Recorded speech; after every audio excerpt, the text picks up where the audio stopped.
Okay, अपने intelligence का इस्तेमाल करके मैं एक सीधा प्रेडिक्शन यानी भविष्यवाणी करूंगा जिसमें मैं एकदम सटीक जवाब दूंगा। तो बिना किसी इंट्रोडक्शन के सीधे पॉइंट पर आते हैं। आज 19 मई 2026 है। इंडिया को आज की डेट में ज्यादा खुश नहीं होना चाहिए। जब देश के पास सिर्फ 2 महीने का क्रूड ऑयल कच्चा तेल का सोर्स हो और बाकी रिसोर्सेज संसाधन सिर्फ 3 से 4 महीने के ही बचे हों, और ऊपर से जंग की वजह से इंपोर्ट के साथ साथ एक्सपोर्ट का भी सिस्टम बंद हो, तो ये सच में डरने वाली बात है। क्योंकि जंग की कोई गारंटी नहीं है कि वो कब तक चलेगी। जिसका मतलब भारत एक ऐसे ग्लोबल क्राइसिस यानी वैश्विक संकट में फंस चुका है जहां से सही सलामत निकलने के चांसेस आज के हिसाब से लगाया जाए तो सिर्फ 6.89% हैं। लोगों को आज पता चल रहा है कि कोई जंग चल भी रही है, जबकि अमेरिका, ईरान और इसराइल के बीच की इस जंग की शुरुआत 2026 के शुरू से ही हो चुकी है, और आगे जाकर इसमें और देश भी शामिल हो जाएंगे। और जो लोग ये सोचते हैं कि ये जंग ज्यादा से ज्यादा 1 से 2 महीने तक चलेगी, तो ऐसे लोगों को मैं सिर्फ बेवकूफ़ ही कहना चाहूंगा। लेकिन आज भी इंडिया के लोगों को यानी यहाँ की पब्लिक को कोई चिंता ही नहीं है।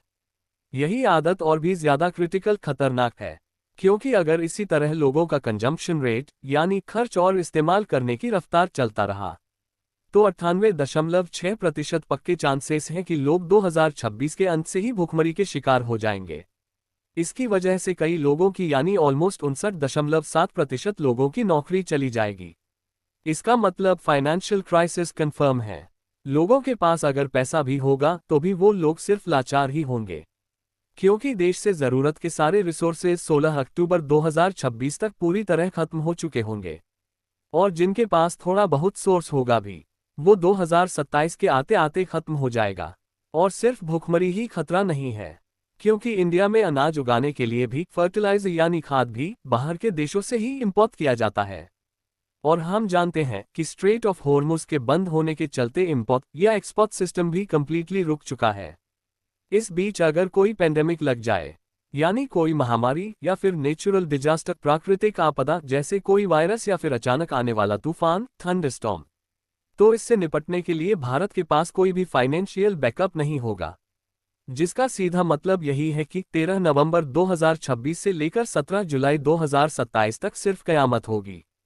पॉपुलेशन आबादी 1.5 बिलियन से घटकर 700 मिलियन के आंकड़े तक आ सकती है। और इसी बीच काफी स्ट्रॉन्ग चांसेस हैं कि इंडिया के खिलाफ भी वॉर अटैक्स कंफर्म हो जाएंगे, यानी कि द डूम्सडे अराइवल, जिसका सीधा मतलब है वर्ल्ड वॉर 3 की शुरुआत। If there is only one way to escape this, the entire people of India will have to keep their economical status strong and depopulation, or you can say no reproduction chain of human a few years। अगर इससे बचने का सिर्फ एक ही तरीका है, ऐसे समय पर कोई भी देश के लिए सिर्फ एक ही सोल्यूशन है, जो है इकोनॉमिकली स्ट्रॉन्ग बैकअप को बिल्ड करना। इंडिया को इकोनॉमिकली काफी स्ट्रॉन्ग रहना होगा। भारत के पूरे लोगों को अपना इकोनॉमिकल और फाइनेंशियल स्टेटस आर्थिक स्थिति मजबूत रखना ही पड़ेगा।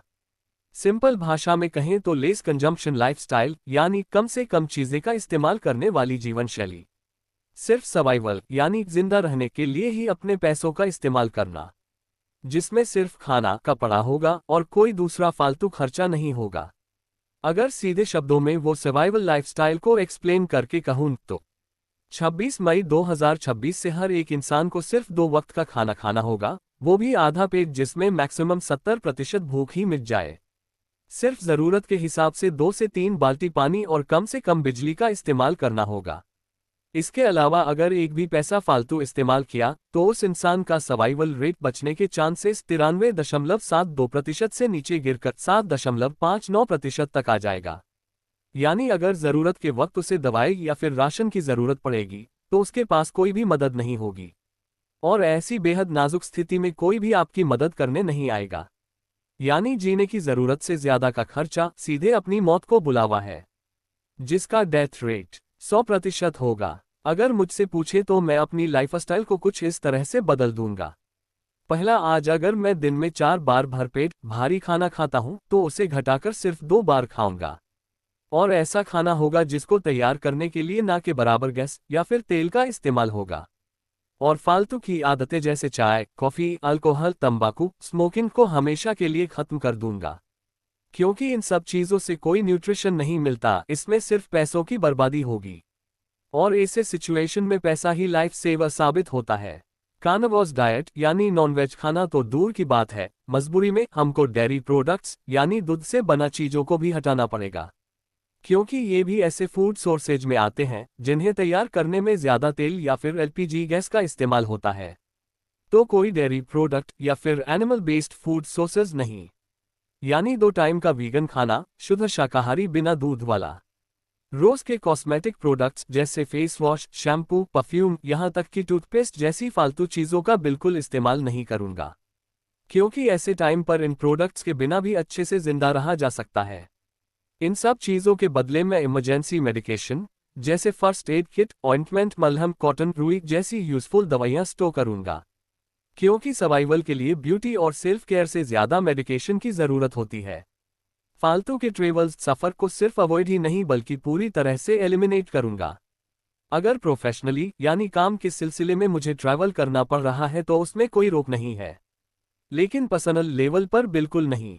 अगर जाना होगा भी तो सिर्फ खाने के सोर्स की तलाश में, क्योंकि इसके अलावा जो भी ट्रेवल्स होंगे उससे सिर्फ फ्यूल, ईंधन, इलेक्ट्रिसिटी या एनर्जी की बर्बादी होगी।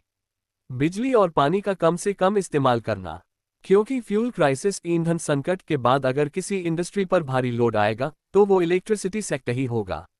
इसलिए अगर अभी मुझे बिजली मिल रही है तो इसका जितना हो सके कम से कम इस्तेमाल करूंगा।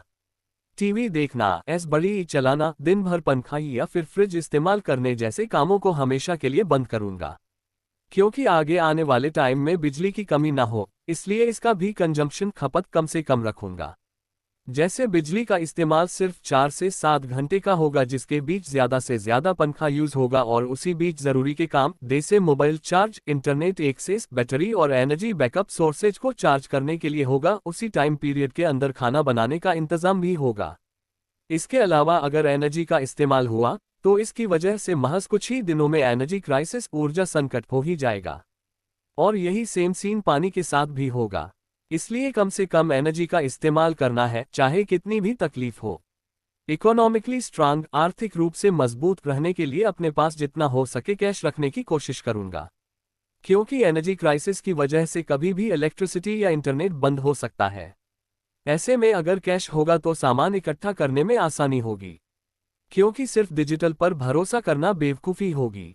एंटरटेनमेंट पार्ट पर आएं, जैसे ओटीटी सब्सक्रिप्शन, बिना बात के डेटा रिचार्ज, शौकिया चीजें जैसे ज्वेलरी, चाहे वो टीवी का मंथली रिचार्ज हो या फिर क्लबिंग से लेकर बाहर का खाना, इन सबको अगले 1.5 साल के लिए अपनी लाइफ से निकाल दूंगा, क्योंकि एंटरटेनमेंट वाले हिस्से को अगर लाइफ से हटा दिया जाए तो सिर्फ इसी की वजह से इंसान के पास एक अच्छा खासा फाइनेंशियल बैकअप बन जाएगा, जो आगे सर्वाइवल के लिए सबसे ज्यादा काम आएगा। इसी बीच हमको डिपॉपुलेशन टर्म को भी नहीं भूलना चाहिए, इसलिए पॉपुलेशन को कंट्रोल करने के लिए ह्यूमन प्रोडक्शन चेन का रुकना जरूरी है। सीधा सा हिसाब है, जनसंख्या को रोक दिया गया तो कंजम्पशन रेट भी रुक जाएगा। इसलिए ऐसे क्रूशियल टाइम पर बच्चे पैदा करने जैसी बेवकूफ़ी नहीं करना चाहिए। पहले से ही अपने सारे इंपॉर्टेंट डॉक्यूमेंट्स, जरूरी कागजात को हार्ड कॉपीज प्रिंट में कन्वर्ट करके रखूंगा। ऐसा करना एक स्मार्ट और यूजफुल डिसीजन होगा। कोई भी इन्वेस्टमेंट नहीं करूंगा, चाहे प्रॉपर्टी या फिर चीजों के दाम कितने भी सस्ते क्यों ना हो जाएं, क्योंकि जब तक जंग खत्म नहीं होती हर एक डील सिर्फ एक डेथ ट्रैप, मौत का जाल है।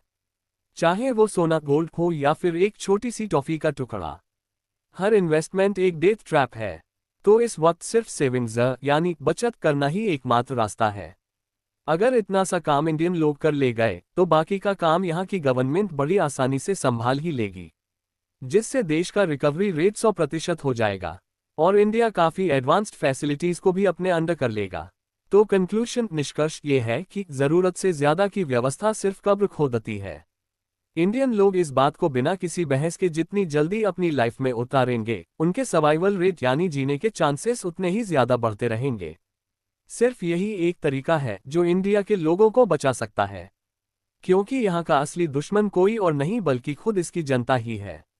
सरकार तो कुछ टाइम के लिए अपना साथ देगी, इसलिए अगर उन्हें कोई बचा सकता है तो वो ये खुद ही है। सो बी प्रिपेयर और बी अवेयर।